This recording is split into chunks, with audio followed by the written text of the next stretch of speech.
Hello, welcome to Brassic Classics. I'm back here with Steve. That's Steve. And today we're going to look at his Land Rover again. Last episode he just got the brand new galvanised chassis. And this is how it looks now. So let's come and look closer and show you everything that he's done. Okay, so last time we saw the chassis it was a bare galvanised unit. Now it's all been beautifully painted. And Steve has put everything back together that you can see here currently. Steve. Well, this is just sitting here at the minute. Steve, so what did you paint the chassis with?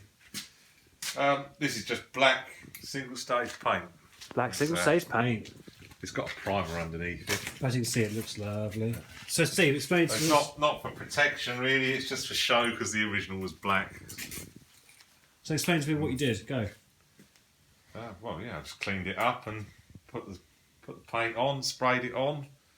And once it was dry, I just transferred everything from the other knackered one onto this. Looking good. Which is currently a bit of a work in progress. So your axles are Need in. some more bolts and things for the Suspension's in. bump stops and bits. Oh, yeah, Just bump waiting on stops. the engine builder to finish putting that back together, so we can get the rest of that together. And some drive shafts that are waiting for new joints to be installed, which we'll do when the vice is bolted down. So you got your seat box in, got your bolt head in, It's all a bit grubby at the moment, but the rear tub's on. clean up. You've got a couple of wings sat on here, which you're not sure whether you're going to use or not. I think those are a bit beyond. There's your bump stops. Yeah. So we need some more nuts and bolts for these because some of them were a bit chewed up when I did them up on the other one too tight. Ah, what happens? Yeah. Just need some more nuts and bolts and fixings in general. Some of this has only got one in. So it's purely held in just to get it together. Yeah, it's sort of mocked up really. The seat box is going to have to come off again. Fuel tank's in. When the all of this stuff at the front will come off again when the engine goes in. It'll be easier to do it without it there, I think. Okay, so that's what Steve's done so far. The next stage obviously is to get the engine back. Steve, where's your engine? What's going on with that? Oh, the engine's down the engine builders. It's currently having the crank ground and the cylinders honed out and new rings and things ordered. Cool, so when you took it down there, good. you'd already stripped it, yeah? I already took it apart and then I took it to him because I didn't want all the bits everywhere. It's fair. I So yeah, didn't there's a really tip have there enough is room, obviously there's too much going on.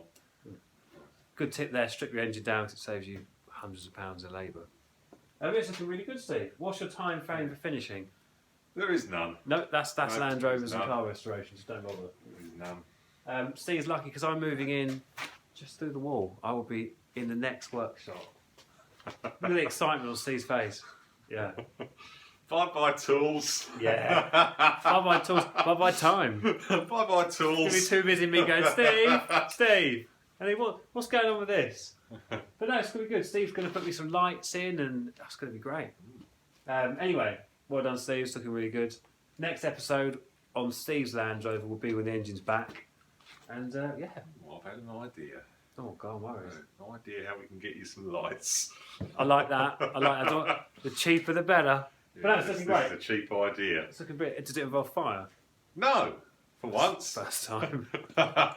Normally, most of our things end up in fire and dust and it's just disasters.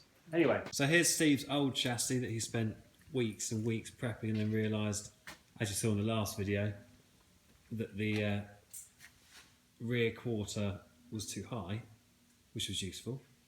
But as you can see, apart from that, it's lovely. It's beautifully done. And I've just bought it. Yes, I've just bought it, Steve, haven't I? Yes, and now you're going to have to go and buy a new rear quarter. It's going to cost you twice what you paid me. Well, To be fair, I'm £100 in. It looks lovely. What I intend to do is put a dirty great big V8 there, and then just have a flatbed. Two-wheel drive. A by flatbed. chance. A flatbed. Yeah. Just flatbed done, and have a two-wheel drive absolute monster.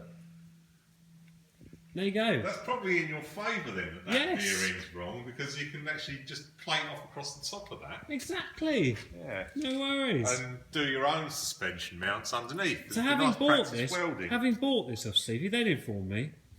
That the gearbox wasn't included, neither was the exhaust.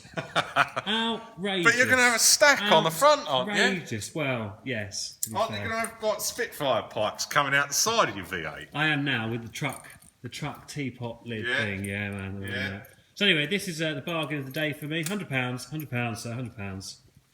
Brassic Classics. I've got to stop buying them. I've got to try finishing them. Steve, thoughts? You're bonkers. Well, there's no change there. Bonkers. So see you in the next episode when the engine's back. This is Brassic Classics with Steve. Goodbye.